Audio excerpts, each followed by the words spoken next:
जी, मैं मौजूद हूँ कोयटा के बड़े सरकारी अस्पताल सिविल अस्पताल में, जहाँ इस अस्पताल समेत दीगर सरकारी अस्पतालों में ग्रैंड हेल्थ अलायंस की जानिब से गुज़िश्ता 1.5 माह से जो है एक एहतजाजी तहरीक जारी है, और ये एहतजाजी तहरीक सरकारी अस्पतालों की निजकारी के ख़िलाफ़ जारी है।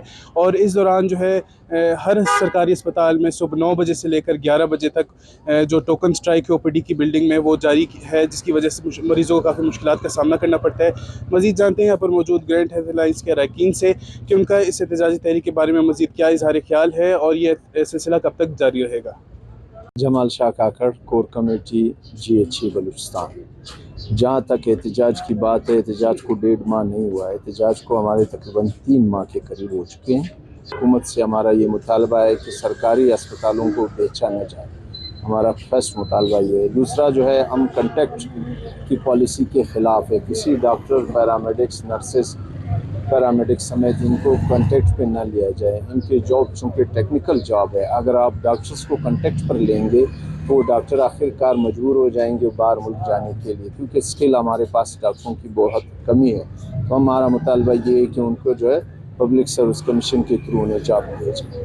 तमाम अगर इसको हॉस्पिटल को ये ठेकेदार के हवाले करेंगे, जो आज एक सिंपल एक्सरे 50 रुपये में हो रहा है, तो कल ये एक्सरे 800 से 1200 रुपये पे आम लोगों के लिए होगा। आम लोग में हम खुद भी शामिल है, जो तमाम सर्विसेज हम फराहम कर रहे हैं। कहीं पे भी कोई ऐसा नहीं है कि हम सर्विसेज फराहम नहीं कर रहे हैं और सर्विसेज नहीं दे रहे। जिसका मिसाल आप अगर आप फीड्स वार्ड में अभी चले जाओ तो हमारे पास जो है वहाँ पर जो बच्चे दाखिल होते हैं, हमारे पास 120 से 130 बेड के करीब है, लेकिन हमारे पास इस टाइम आज की इमरजेंसी में वहाँ पर बेड रखने पर हमारे पास जगह नहीं होगा, और हम 3-3, 4-4 बच्चे एक बेड पर रख रहे हैं। ये अपील करते हैं कि इन सरकारी अस्पतालों को निजकारी से बचाया जाए और GHA बलूचिस्तान का साथ दिया जाए।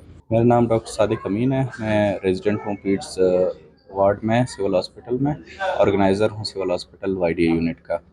पिछले 1.5 महीनों से हमारी टोकन स्ट्राइक जारी है, और OPD का हमने टोकन स्ट्राइक में बाइकाट किया हुआ है। पब्लिक प्राइवेट पार्टनरशिप की जो पॉलिसी गवर्नमेंट की तरफ से लाई जा रही है उसके खिलाफ, और हॉस्पिटल्स की निजकारी के खिलाफ हमने 9 से 11 बजे तक टोकन स्ट्राइक किया है। OPDs में सिंबॉलिक स्ट्राइक की हुई है। इस दौरान मरीज़ हमारे पास वार्ड में आते हैं, हम मरीज़ को एंटरटेन वार्ड में कर रहे हैं।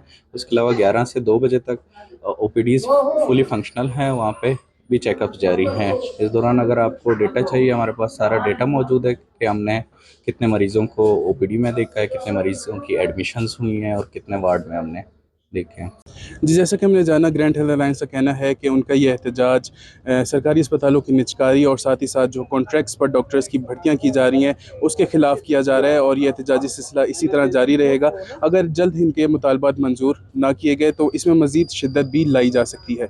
रिपोर्टर मोहम्मद बिलाल, कैमरामैन यासिर के साथ वश न्यूज़, कोयटा।